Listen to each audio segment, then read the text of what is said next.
Thank you, sabi niya habang tumataas ang sinasakyan nilang elevator. Makakausap ko kaya ang boss niyo? Tanong pa niya sa security guard. Nataon kasing silang dalawa lamang sakay ng elevator.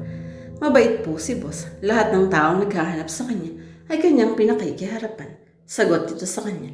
Hindi na siya kumibo. Maya-maya ay bumukas ang pinto ng elevator.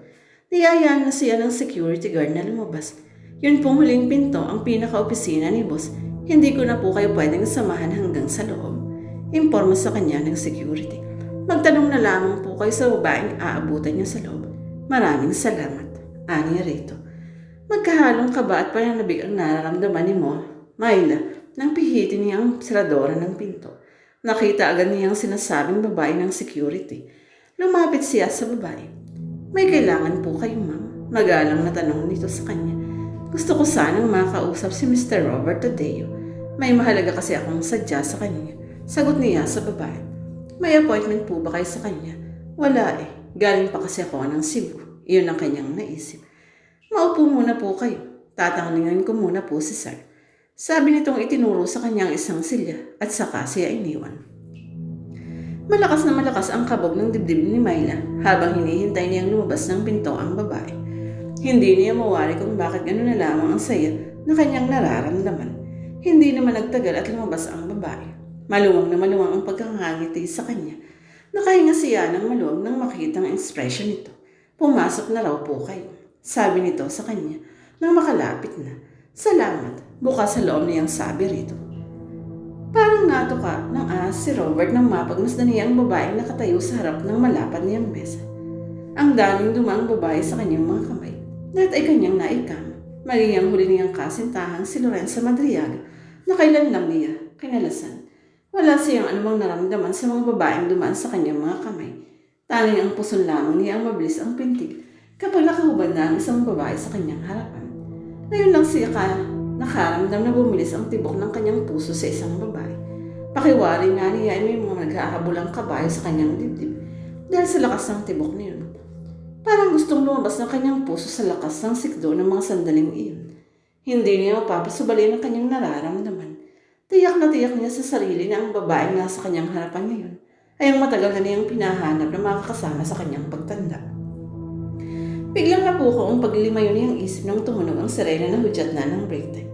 Parang gusto niyang mais dahil nasira ang kanyang mga iniisip sa babaeng nasa kanyang harapan. Mr. Tadeo, dinig niyang tawag sa kanya ng babae. Sorry, hingi niya ng paumanhin dito. Ang mabuti pa ay doon na tayo sa kantin mag-usap. Yaya niya sa bahay magpapabilis ng tibok ng kanyang puso. Hindi ba ako makakaabala? Tanong ni Myla. Pakiramdam niya ay umaalog ang kanyang mga tuhod. Hindi nito akalain na ubod pala ng gwapo sa personal ang lalaking gustong ipapatay sa kanya ni Lorenza Madriaga. Ang lakas tuloy ng sikdo ng kanyang dibdib ng mga sandaling iyon. Ginitian ni Robert ang babae. Para bang ibig sabihin na hindi kaabalan sa kanyang pagdating nito. Para namang tinambol ang pose ni Myla sa pagkakangiti sa kanya ng lalaki. Halika na, yaya sa kanya nito. Muntik nang mapasigaw si Myla nang maramdaman ang mainit na palad ng lalaki na humawak sa kanyang siko. Tila ito nilalagnat ng 20. Gusto sanang ipagpag ni Myla ang kamay ng lalaki pero hindi niya magawa. May kakaibang kasiyahan ang nararamdaman. Tila may maliliit na bultahe ng kuryente na nagmumula sa kamay ng lalaki na nagbibigay sa kanya ng kasiyahan. Hindi na tuloy napansin ni Myla na nakalabas na pala sila ng opisina ng lalaki. Narinig lang ito ang mga pagbati sa kasamang lalaki ng mga nakakasalubong nila. Kami merienda ko lang sa bahay bago ako nagpunta dito. Ani Myla sa kawalan ng maisip na sasabihin dahil sa naramdamang kasiyahan sa kanyang dibdib. Kahit magkape ka lang soft drinks para may kasabay ako sa pagkain. Maagap niya ang sagot. Hindi siya papayag na mawala ang pagkakataon na makita at makasama ang matagal-tagal ng babaeng unang nagpatibok sa kanyang puso. Nakasakay naman agad sila ng elevator. Ilan na lang ang kanilang nakasabay. Saglit silang nawala ng kaibuan. Nagmistula tuloy silang mga manlalaro ng jazz na nagpapakiramdaman. Matagal-tagal na rin silang kumakain ng magtanong sa Robert. Hindi kasi pumayag ang lalaki na hindi siya magmerienda. Pritong suman lang at kape ang kanilang kinain. Paborito pala nito ang pritong suman. Ano ba ang pangalan mo? Kanina pa tayo nag-uusap ay hindi ko alam kung anong itatawag ko sa'yo. Sabi nito matapos ilulo ng pagkain na sa bibig. May labo nga to. Myla na rin ang itawag mo sa akin. Sagot niyang hindi makatingin ng diretso sa lalaki. Para kasing naglalago sa kanyang kaibuturan ng mga tingin nito. Ang ganda pala ng pangalan mo. Bagay na bagay sa kagandahan mo. Sabi nitong hindi inaalis ang pagkakatingin sa kanya. Pakiramdam ni Myla ay pinamulan siya ng mukha sa simpleng papuri nito sa kanya. Lalong bumilis ang pintig ng kanyang puso sa papuri ng lalaki. Saglit tuloy niyang nakalimutan ng talagang pakay niya kay Robert, dala ng kasiyahang kanyang nararamdaman habang magkausap sila ng lalaki. Ano nga pala ang kailangan mo sa akin? Naalalang itanong ni Robert. Biglang naalinlangan si Myla. Hindi niya alam kung paano sasabihin sa lalaki ang sadya niya rito. Paano ba niya sasabihin na ipinapapatay ito sa kanya? Tiyak na marami itong itatanong sa kanya kung sasabihin niya ang sadya niya rito. Hindi rin natiyak ang kalooban ito. Oo nga't nakikita niyang parang masaya itong nakikipag-usap sa kanya. Pakiramdam pa nga niya ay parang magkatulad ang kanilang damdamin. Damang-dama kasi niya yun sa mga titig sa kanya ng lalaki. Higit nga ang kaligayahan niyang nararamdaman dahil sa nakikita niyang kilos nito. Myla, dinig niyang tawag nito sa kanyang pangalan. Pasensya ka na, may iniisip lang kasi ako. Hingi niya ng paumanhin dito. Matunog naman si Robert. Naramdaman itong may mahalagang sadya sa kanya ang babae.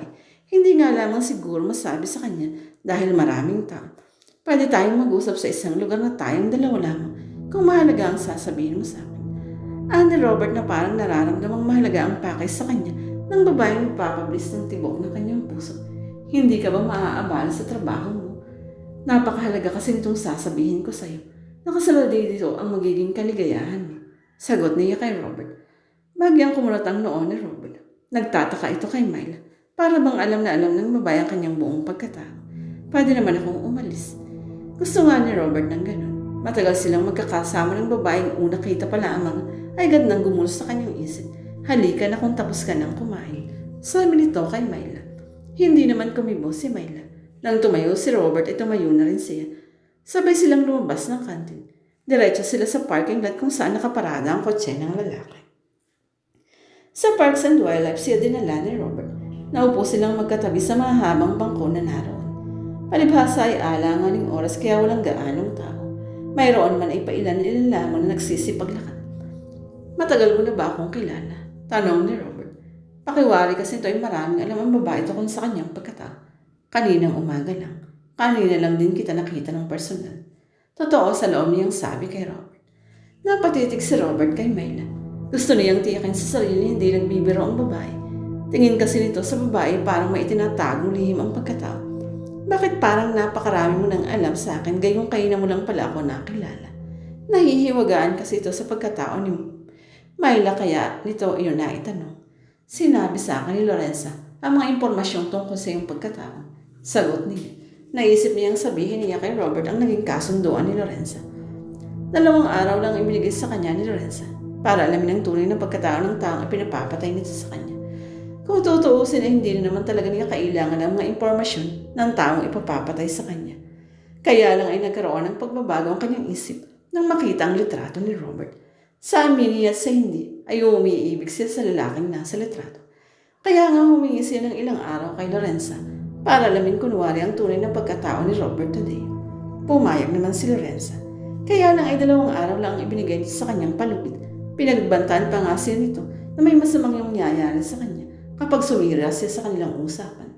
Wala pa rin kasiguruhan kung itutuloy ang pagpatay sa lalaking unang nagpatibok ng kanyang puso. Kaya nga kinausap niya si Robert. Gusto niyang alamin ang magiging reaksyon nito. Magkaibigan kayo ni Lorenza? Dinig niyang sabi ni Robert na nasa tono ang pagwikla sa kanyang sinabi. Hindi kami magkaibigan. Kaya ng umaga ko lang siya nakilala. Nagpunta siya sa aking apartment at may pinagagawa siya sa akin.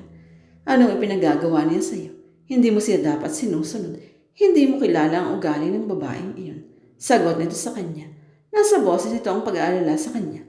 Gusto ko munang malaman kung ano ang dahilan at napakalaki ng galit sa iyo ni Lorenza. Kunwari niyang sabi kahit alam na niya ang totoo. Gusto niyang marinig ang panig ni Robert. Sasabihin mo ba sa akin kung ano ang pinagagawa sa iyo ni Lorenza? Kung sasabihin ko ang kinagagalit niya sa akin? Balik tanong nito sa kanya. Hindi siya kumubo, pero tinangaw niya ang lalaki.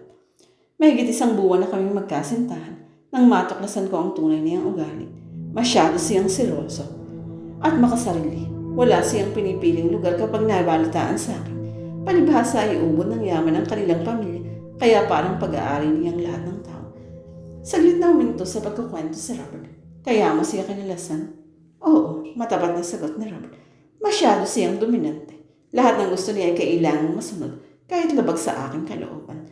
Ayokong matali sa ganong relasyon, kaya ako siya kinalasan. Sa palagay mo ba ihahayaan lamang ni Lorenzo matapos ng ganon lamang ang iyong relasyon? Hindi maiwasang magtaka ni Robert kay Myla. Tama ka. Katunayan ay anong beses na akong muntik-muntik ang madisgrasya para makaganti siya sa akin.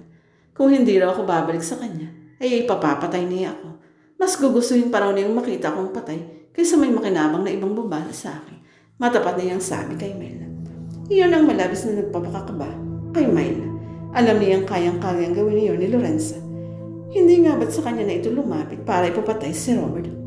Maingat naman ako. Sigurado akong hindi niya ako mapapatay. Ilang beses na silang nabigo sa akin. Kaya kong makipagsabayan sa mga inuupahan niyang tao para ako ay patayin.